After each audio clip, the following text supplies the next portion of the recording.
The noon hour of madness and mayhem powered by Jalisco's, the podcast. The noon hour of madness and mayhem is powered by Jalisco's Friday Peaches. Yeah! Oh, I'm so glad. I hope it doesn't go by too quick. Ugh.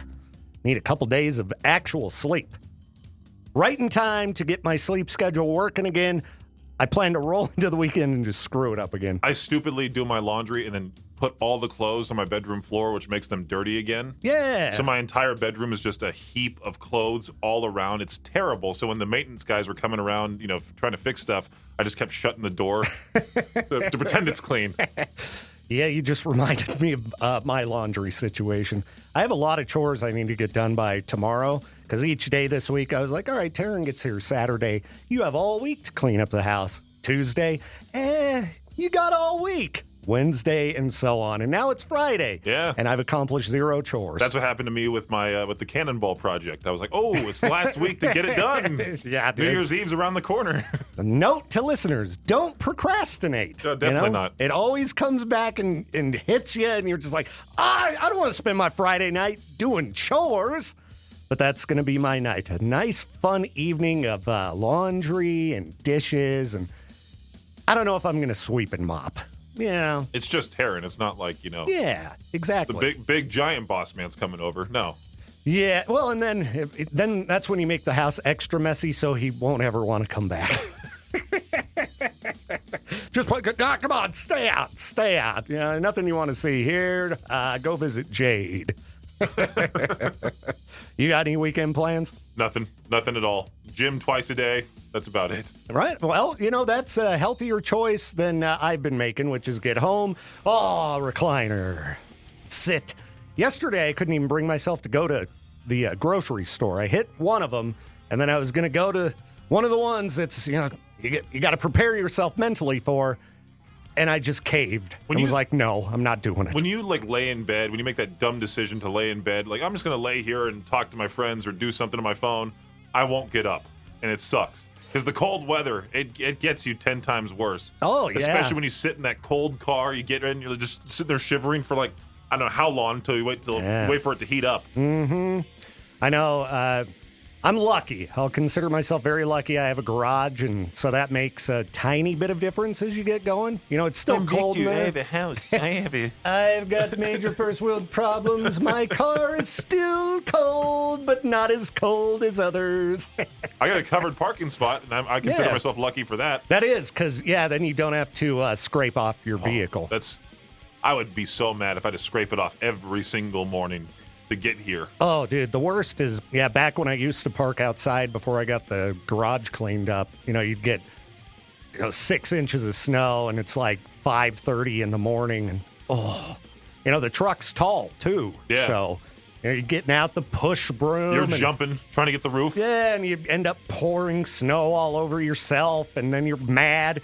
Or you're all wet eventually in the office. Yeah, or you do a bad job, and then you open your door, and all the snow from the top falls in on your driver's seat. And then my mom's like, oh, I'm wearing a blanket, and it's 70 degrees outside. Oh, I said, screw you, Mom. Oh, Come out here to 8 degrees. Yeah, what's the weather in Phoenix? Because I think Taryn is in for a rude awakening. Yeah, my friend Levi goes for his mission to Minneapolis next week, and a high of 8, low of -4, and I'm like, all right, I hope you're ready. The Midwest is so brutal. I try to not complain about the cold here to Jake and Manda because, I know they're dealing with a lot worse. Phoenix is actually in a cold spell right now. High of 62 today. Dang, that's cold. I'm freezing. Oh, they got a freeze warning issued for the Phoenix area this weekend. That's different. But then it's supposed to get back up into the mid-70s next week. So, yeah, Taryn, get ready. What is it outside right now, like 20? Oh, it's going to be bad, too. I think I saw a high of 11, low of 3 next week. What? Oh, no, high of 20, low of 9 for, oh, my goodness, next Sunday. Not this Sunday, but next Sunday. High of 12, low of -6. Oh, dude. Here we go. Well, and for the next 3 days, the weather report I just pulled up said we're getting snow. Yeah. So didn't Lieutenant Crane say that this morning on traffic school? Yeah, I blocked that out of my mind. because I didn't want to think about it. I hope it's not a lot of snow. Oh, The East Coast is getting pummeled right now. Are they? And their quotes, pummeled. You know, my friend who now lives in Georgia, who's from here, is like, oh, we're about to get a whole lot of snow. It's just some standard snowfall. we had like 1 or 2 inches. Crazy. In California, you think people can't drive over there? Wait till it rains. That's when it turns into a giant dog pile of cars on the highway. Well, I guess right now they probably are really hoping for that. Just some rain, please. Yeah. I was talking about it on the air yesterday. I think I talked about it on the air. I might have scrapped the break because I didn't want to mention it, but I wonder how many radio stations in Southern California took out a whole lot of songs related to fire out of their playlist. I bet a lot. And I started thinking about it. There are a lot of songs that mention fire, like Rage Against the Machine, Sleep Now in the Fire. Yeah? I wouldn't have even thought of that one. Well, look, I was, right before my show started, Californication was playing. And I hear California, rest in peace. And I'm like, oh no. Yeah. Right before my show out of all shows. There's just too many songs, to get in and really fix it. I'm sure that, some people in charge of music in L.A. or California in general probably, are working overtime to pour over the lyrics to every song. Adele's Set Fire to the Rain needs to be put to the side, please. I was looking for T-shirts.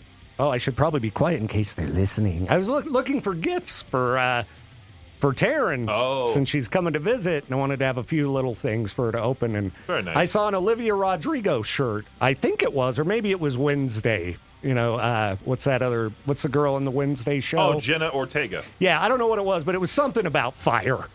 And I was like, well, you guys should move that back on the rack. Should hide that one a little bit. It's insensitive right now. The noon hour of Madness and Mayhem is powered by Jalisco's. Peaches, I don't know if this would have even been a thing when you were younger, because I don't recall people doing this since I was a kid. Did you ever send a fan letter to anybody? Write a letter to a celebrity and, send them a letter like asking for an autograph or something like that. Don't think I have. All right. I just saw a post I scrolled by where somebody back in the 80s had wrote to Stephen King. And so they were like, check it out. This is a letter Stephen King wrote to me in 1986. And it reminded me that when I was a kid, did you ever see this movie called The Wizard? No, I haven't. Okay. This came out. Let's find out here. This was a Nintendo movie. Wizard movie. That would have been 1989. So I was 7 years old. So I remember when this movie came out, I went to the Alameda Movie Theater in Pocatello. And what's kind of cool about this movie, Peaches, is this was where they debuted Super Mario Brothers 3. Like the first time it was ever seen. This was before there was YouTube and commercial. I mean, we had TV commercials, but this was like you go see the movie and bam, here's Mario Brothers 3. And so this was like my favorite movie when I was a kid. Have you seen a meme going around where there's a kid inside of a car and he's going, California, and he wants to get out of the recent one I saw was somebody said, Anthony Kiedis is a boy. And, it's this kid, California. I have not seen that. Part of the plot. Yep. Okay. I've only ever seen that meme. I haven't seen the original source of it. Oh, okay. So you have seen the meme. Yeah. Okay. So that's from that movie. Well, when I saw that Stephen King letter, it reminded me that as a kid, there's a girl in the movie. The plot, you got Fred Savage. Yeah. Great actor. You've got, I don't know what the name of the younger kid is, but then you had this girl who was in the movie. What's her name? Why isn't it showing it here on the cast? Anyway, whoever this girl was, I think I had a crush on her as a little 7-year-old. Aw. And I remember, I'm sure my mom somehow helped me figure out how to write a letter to request an autograph. So I, sent it off. And amazingly, back in the day, I did get a letter back from her along with a signed photo. Ooh. Yeah. Nice. I don't think any celebrities really take fan letters anymore because everyone tries to hit them up on Instagram. On social. Yeah. And how do you figure that? How did you figure out her address? Is it I a don't P.O. know. box? I have no idea. That's weird. Thinking back, because we didn't have the internet, Did you go through the phone books? Well, we lived in Idaho.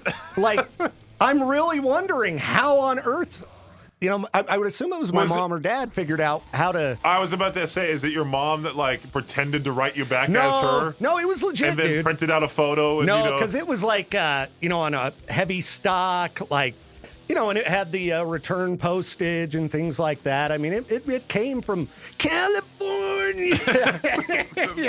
I'll kick off my show with that now. California. Peaches pick of the day. That Judith bought me a Blu-ray of it, and I haven't watched it. I'm wondering, like, when you watch some stuff that you really liked back in the day, and you're like, oh man, this is a bad movie. What kind of ratings does it have on like Rotten Tomatoes? I mean. Oh, geez. 29% on Rotten Tomatoes, but 75% of Google users liked it. It's very divisive. I guess the critics not down. That could be a funny bit. We just start sending fan letters to people and see who actually responds. Yeah, that would be. You just see me sitting at my desk. To John Cena. I'm your biggest fan. Literally. You got any other fans? They're 6'9"? Yeah. Come on, I bet buddy. I can beat you at WrestleMania, your final one this year. Yeah, that's really weird. I wonder how we found the address to send it to. Oh, her name was Jenny Lewis. That's her name. All right, I'm going to look her up. She's a redhead. I'm going to try to figure out. Is she alive? I'm going to try to figure out Victor's type here. When I was 7. She's 49 years old. She's still around. Oh, she's still alive. That's good. Is she the lead singer of a band now? The pictures that are coming up are pictures of, somebody playing guitar. It says, I think that's her. She's a redhead. Jennifer Diane Lewis is an American singer, songwriter, musician, and actress. She was the lead singer, rhythm guitarist, and keyboardist for the indie rock band Rilo Kiley? I'm popping into the Rilo Dude, she's Kiley. tiny, 5'1". Whoa. Yeah, that's got to be her. There it goes. It says she was in The Wizard. Oh, she was also in Roseanne for many years. Okay. Oh, I don't even remember that. She was Diane on Roseanne. Yeah, she was in Troop Beverly Hills, as well as television series Brooklyn Bridge. Well, anyway. There you go, Victor. We'll hang this specific photo up on your office wall. Oh, my goodness. Yeah. That's not that risque, but I think my lady might get mad if I start hanging up pictures of the other girls and be like, hey, I was 7. It's my 7-year-old crush. You bought me the movie, and now I just can't stop thinking about it. No. Or you'd be like, here's your Halloween costume for this year. Red wig. Oh, no. It's the noon hour of Madness and Mayhem, powered by Jalisco's. I'm Victor Wilt. I'm Peaches. All right, Peaches, we're going to do a little bit of trivia here. Okay, I'm ready. Okay. I got a headline here out of Florida.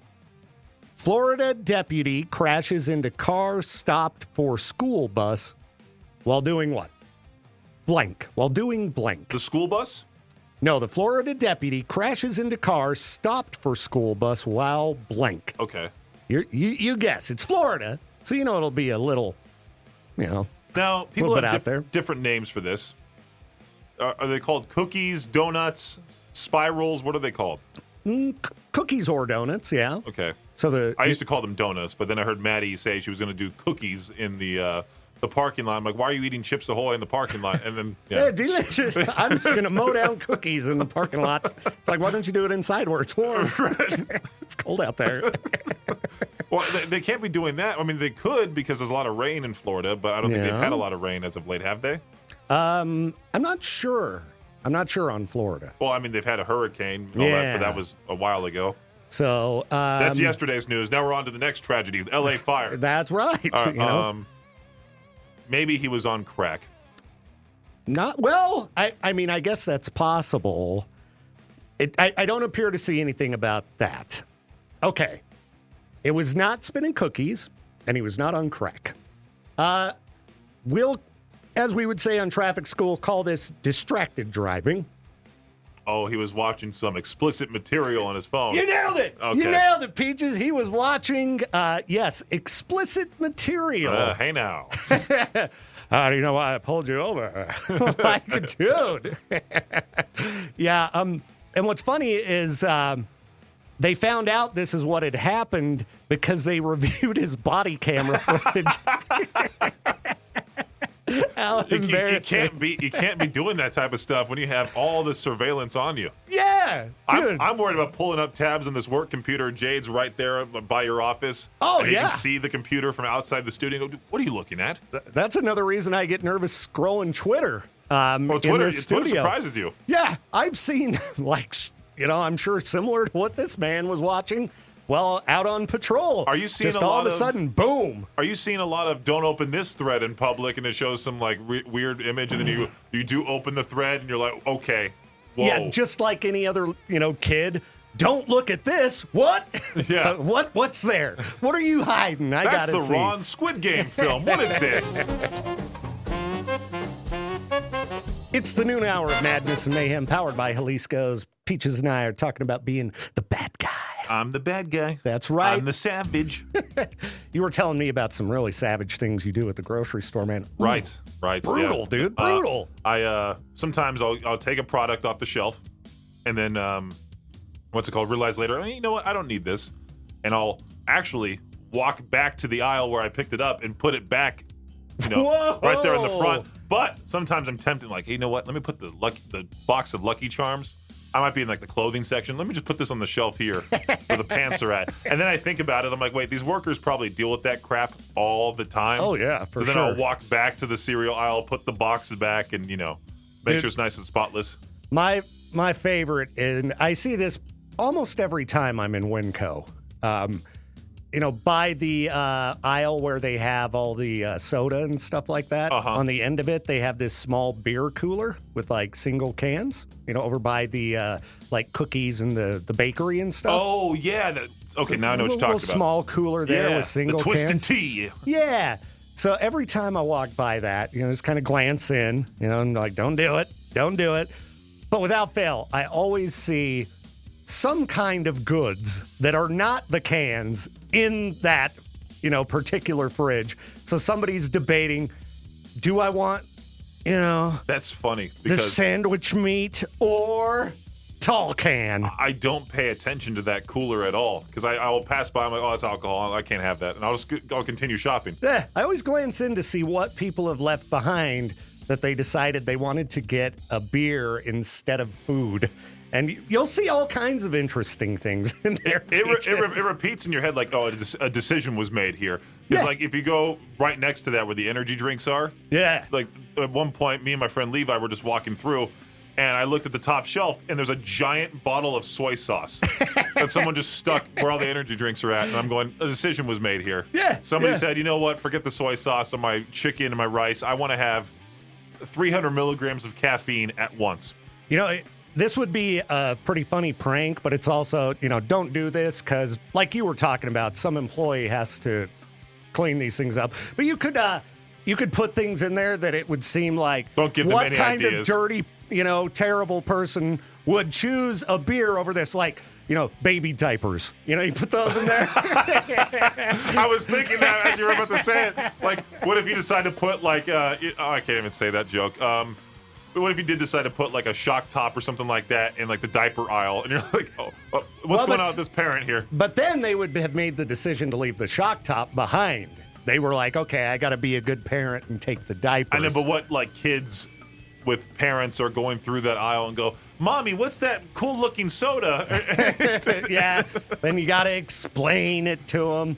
But I bet there are a lot of items that you could really make people double take if you were to leave them and make it look like you decided that alcohol was more important. Speaking of the explaining to them thing, I love those emails that people get sometimes. Other radio stations will talk about a sensitive topic, and then some kid hears the show, and he goes, Mommy, what's that word mean? And then they have to, then the parent not only has to explain it, but then they get mad and message the radio station saying, hey, thanks to you, I had to explain what this is to them. Yeah, we've had that happen with just, ads. Yeah. And it's like... I remember one specifically, it made me laugh. Yeah, it was kind of crazy. I know what one you're talking about. It was a little bit wild to hear over and over again. But luckily, as far as I know, we didn't personally get any calls about it, but I bet some of the other radio stations did. Kids, stay away from alcohol until you're 21. Yeah, don't. I'd say if you can avoid it, period, just avoid it. You might have an addictive personality, and if it's in your blood, If you've got those genetics that are like, I got some awful genetics. I want to beat my whole family up for giving me these, addictive personality, consistently sad all the time, like I overthinking. got all kinds of terrible things from my parents. Right, yeah. Thanks a lot. That's a good to peach their own question. What's that terrible trait you got from your parents? That is a good to peach their own question. It might get real sad, but we'll see how it turns out. Yeah, but you know what? Not everything has to be sunshine and rainbows. My dad did heroin. I did heroin. I'm doing heroin. That type of thing. Well, did you ever see the commercial back in the day where the dad walks into the kid's room and like, look what I found. And he's got like a bag of pot or something. And where did you get this? I learned it from you. That was on TV all the time when I was a little kid. All the time. Where did you get this? I got it from your dresser, Dad. Yeah. And then why'd you go in my stash? Then they had the classic where they, this is your brain. And then they crack an egg. This is your brain on drugs. Ooh. It's like, well, it looks kind of delicious. I am kind of hungry, so who doesn't like a fried egg? I remember that commercial, the person deflated on the couch, and they're like, this person did drugs, that's why they look like this. And it would freak you out. There was another freaky commercial that I've brought up here a couple times, I think, where they were trying to tell these kids, hey, you got to drink your milk. And the neighbor's outside using a wheelbarrow doing some sort of construction. And the kids were like, well, Jerry out there doesn't drink milk, and he's just fine. And he goes to lift up the wheelbarrow, and his arms come off. Whoa! And the I kids haven't are like, seen that one. They start drinking. They start drinking the milk violently. That's right. You drink your milk, kid. It's like, what happens? What if the kid's like lactose intolerant or something like that? Oh, geez. Yeah. So drinking the milk. My arms are gonna fall off. Please drink your milk. The noon hour of Madness and Mayhem, powered by Jalisco's, is a production of Riverbend Media Group. For more information, oh wow, I swallowed my spit wrong while I was still talking. That's funny. All right. Okay, where was I? Oh, for more information or to contact the show, visit riverbendmediagroup.com.